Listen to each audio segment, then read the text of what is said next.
மலையாள திரையுலகிற்கே உண்டான specialist கதையான crime investigation thriller பாணியில் உருவாகியுள்ள படம்தான் அனோமி. அடுத்தடுத்து 2 இளைஞர்கள் கொலை செய்து கொள்கின்றனர். ஏற்கனவே அவர்கள் சில முறை கொலைக்கு முயற்சி செய்தவர்கள் என்பதால் போலீஸ் அதிகாரியான ரகுமானும் அதை தற்கொலை என்று நான் முடிவு செய்து அறிக்கை சமர்ப்பிக்கிறார். ஆனால் தடயவியல் நிபுணரான பாவனா அதில் 2வது கொலை செய்து கொண்ட நபர் தன்னுடைய தம்பி என்பதால் அது குறித்த தீவிர ஆராய்ச்சியில் இறங்குகிறார். அப்போதுதான் அது கொலை அல்ல, 2மே கொலைகள் என தெரிய வருகிறது. இது குறித்து ரகுமான் விசாரணை சரியில்லை, ஆளை மாற்றுங்கள் என நீதிமன்றம் வரை செல்கிறார் பாவனா.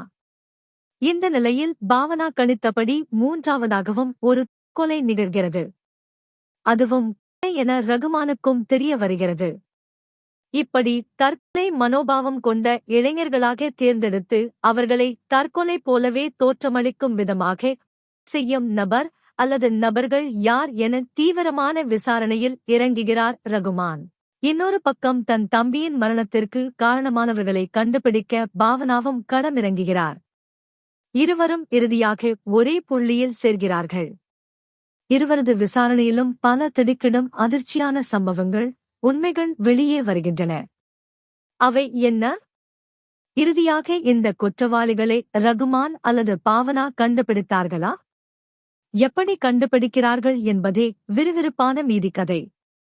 துப்பறியும் போலீஸ் அதிகாரி என்றால் ரகுமானுக்கு அளவெடுத்து தைத்த சட்டை மாதிரி கச்சிதமாக பொருந்தி இருக்கிறது.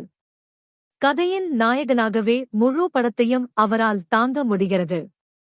முதலில் அலட்சியமாக விசாரணை நடத்தினாலும் பின்னர் தனக்கே தண்ணி காட்டும் அந்த வில்லனை அவர் துரத்தி தேடிப்பிடிக்கும் காட்சிகளும் அதிரடி சண்டை காட்சிகளும் என் ஒட்டுமொத்த படத்தையும் நான் பங்கிற்கு விறுவிறுப்பாக்கியிருக்கிறார் ரகுமான்.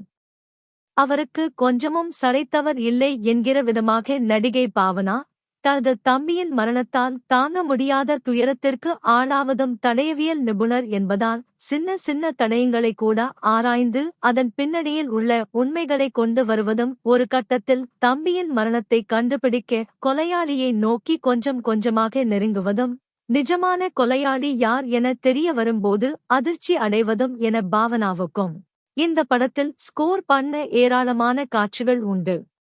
அதை அவர் திறம்பட செய்திருக்கிறார். படத்தின் மற்ற கதாபாத்திரங்களும் மிக பொருத்தமான தேர்வு என நிரூபித்து இருக்கிறார்கள். த்ரில்லர் ஏற்றவாறு விறுவிறுப்பான ஒளிப்பதிவை கொடுத்துள்ளார் ஒளிப்பதிவாளர் சுஜித் சாரங். அதற்கு பக்கபலமாக இணைந்து பயணித்திருக்கிறது ஹர்ஷவர்தன் ராமேஸ்வரின் பின்னணி இசை. காட்சிக்கு காட்சி இவர்கள் இருவரும் இணைந்து நமக்குள் ஒரு பதற்றத்தை ஏற்படுத்திவிடுகிறார்கள். தேவையற்ற காட்சிகள் எதுவும் இல்லாமல் சீரான போக்கில் கதையை கொண்டு சென்றிருக்கிறார் இயக்குனர் ரியாஸ் மராத். துப்பறியும் கதைகள் பல வந்துவிட்டாலும் அதிலிருந்து இந்த கதையை எப்படி வித்தியாசப்படுத்த வேண்டும், தொடர் சைக்கோ கொலைகளுக்கான பின்னணி காரணம் எப்படி புதுமையாக இருக்க வேண்டும் என்பதில் மிக கவனமாக இருந்து அதை அழகாக ரசிகர்களுக்கு கடத்தி வெற்றியும் பெற்றிருக்கிறார் இயக்குனர்.